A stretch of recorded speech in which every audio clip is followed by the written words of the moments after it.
Ə, Bitcoin'ə baxaq, səhər saatlarında Bitcoin sürətlə yuxarı doğru istiqamətlə davam etdirdi. Hədəflər, növbəti hədəflər isə Bitcoin hansı hədəflərdə onları nəzərə çatdırım. Yəni burada deməli 77.600-lərdir, 77.000, 78.000-dir və qaçılmaz hədəflər 78.300-lərdir.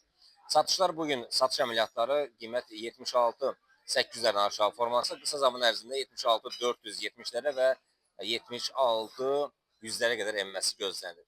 Euro dolar, funt doları gəldidə isə, yəni bildiyiniz kimi dünən alış əməliyyatları haqqında məlumat verdi.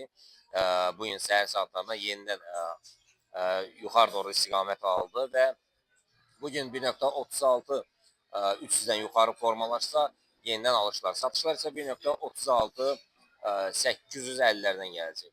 Keçək biz bir də yoxlayaq 36 850-lərdən. Bəli.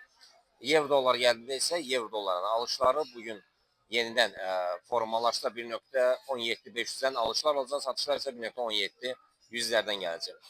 Neft, yəni bildiyiniz kimi neft sürətlə aşağı doğru istiqamətlə davam etdirdi və yəni yeni minimumlara imza atdı. Gümüşdə də səhər saatlarında yeni bir minimumlara, yəni əsasən də oturacaq yeri 73 400 450'lər idi, həmin nöqtəni gördü və bugün 73 200'lərdən aşağı formasında satışlar, alışlar isə 73 900'lərdən gələcək. Bir də bu ay hamımız üçün xeyirli, düşərli, bərəkətli olsun. İnşallah görüşmək ümidilə, sağ olun.